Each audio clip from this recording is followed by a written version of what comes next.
Craig, Lynch looked down his nose at you when you said lack of investment tells in the latter stages of a season.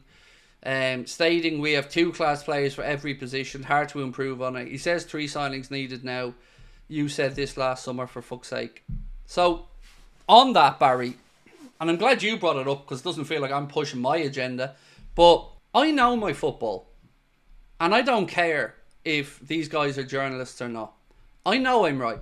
I don't need Lynch. I don't need Paul Gorst or any of these other lads to tell me about football. I know it. I know it inside out. I know it as well as anyone.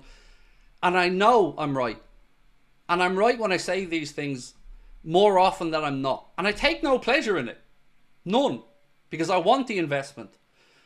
But now you understand my point, why I keep calling these journalists out, Barry, because they haven't got the balls to say it. They know it deep down.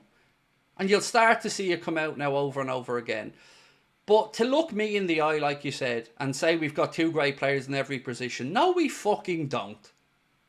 He knew that when he said it. I know it now. Your good self knows it, Barry, and everybody else does. And every year, these same clowns just try to undermine us all and belittle us for saying the blatantly obvious stuff, that this lack of investment over the course of a long season is going to bite you in the ass. And they're supposed to be journalists. Look back at history. Look back in the last 3-4 seasons and tell us we're wrong. We're absolutely right. And here we are yet again. So, as far as I'm concerned, each and every one of them are not journalists. They're just an extension of the club's PR team. And they're doing the fans a disservice. And fuck them, all of their outlets that they write for. And they deserve every bit of stick that they get. Because they're just happy to take the soup. That's it. They want the access. They want their balls tickled by Uncle John. And they don't have the moral conviction to stand up and fight for what's right. And say how they really feel. You know it, I know it, and the world knows it. There's only one person who stands up and says it. That's this idiot. And I do it because I've got nothing to fear. I don't care about the access. I do it because I know I'm right. And I know somebody has to represent the very, very large portion of our fan base that is displeased with the owners of this football club. And I try to do it in as eloquent a way as I can. I try to say it over and over again. But I'm not putting up with any of them clowns anymore. They're all nothing more than yes men. And the people know it now. The fans know it. They see through the bullshit. All of their institutions that they're writing for are failing. I could burp the alphabet and get far more traction than any of these clowns do with all the shit fucking outlets they write with. I know people that have worked for some of these outlets and have been told to push positivity, been told to blow smoke up the owners' arses. So they can look down their noses at me all they want, but I don't care because I'm going to rinse them over and over and over again. And if they have a problem with it, fuck them. Grow a pair. That's the way I am, Barry. I don't care about it anymore. They're all done. I tried to play the game. They tried to belittle us again. Fans see through it. The passionate fan knows more than a journalist. It's not that you don't even need to be too clever to see through this stuff. Like, it's very clear we need more legs. Like, again, just to go back to the simple point Barry made. David looked into the camera when we were doing that video and said, we've 2 great players in every position. What do you expect? Well, last night, where were they? Where were those 2 great players in every position last night? Where were the 2 great centre-back options? Where was the 2 great right-wing options? Where was the great centre-forward options? They weren't there because they don't fucking exist. Pat Joy said, fans want what's good for the club, journalists want to tell stories. But that's the thing, right? You'll never hear me belittling the likes of a Miguel Delaney or any of those journalists because they're good, proper journalists that do good work. Like, I'm not trying to sit here and say every journalist is terrible. Absolutely not.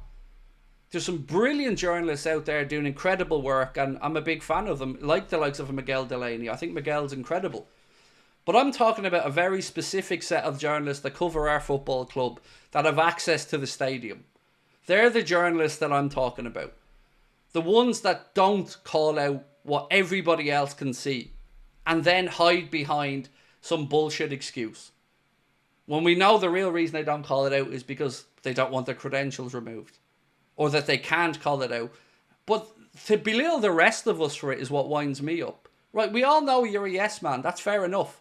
But don't get on your moral high horse and start looking down your nose at the rest of us, or trying to call your fellow fans Chelsea and City fans who want hundreds of signings. That's the stuff that gets to me. Stargirl said, I also think he took Dom and Maka off, who were tired because he's got one eye on Sunday. Would you risk not starting them in the final? No, God, no.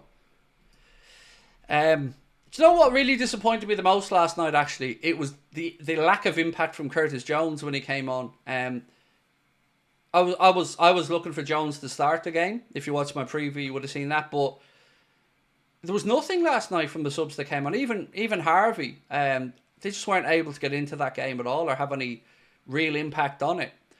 And it was really underwhelming because you see Man City, PSG make their changes. Young Doué comes on and has an impact, starts buzzing around, finding pockets of space, giving us problems, stretching the game. We did nothing. We looked out on our feet and like we were clinging on. And at home in the extra time period of a Champions League knockout game, it's dispiriting to look at it and see that we were the ones hanging on. We were the ones that were exhausted. I hope that this leads to change, the real change and progress that we all want, and investment. Horda said contract situation is affecting our performance. Well, that's another thing that I've said a lot of the way through the season. It's completely understandable. These guys are humans. You know, if Virgil and Mo don't know where their families are going to be next year or in the summer, that's going to weigh on anyone's mind. You know, if any of you guys and girls watching had to move for your jobs and, you know, you had to start house searching and looking for schools for your kids, or, you know, where you do the shopping, or all these other bits and pieces, of course it's going to play in your mind. Of course it's going to be a distraction.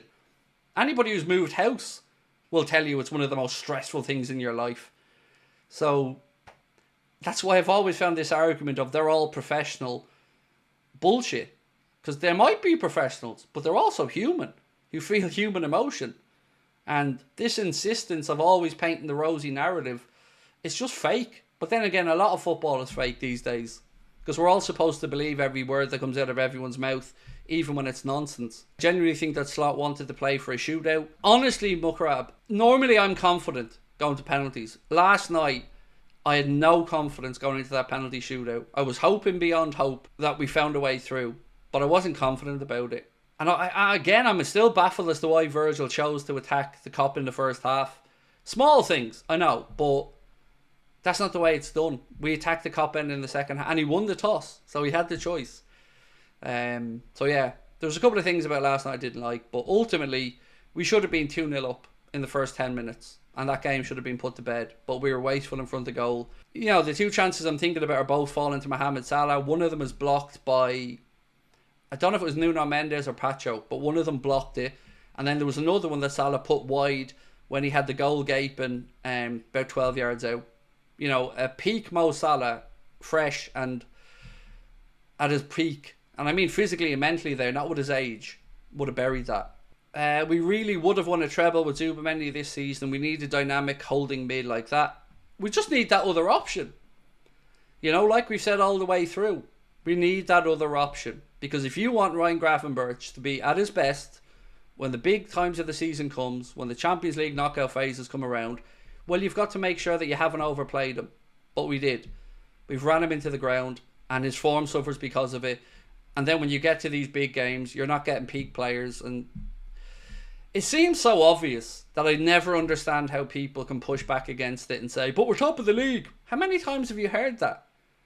January, February, we're top of the league, what are you moaning about? And then it all falls away again. And we feel like we end the season like an anticlimax. It's frustrating.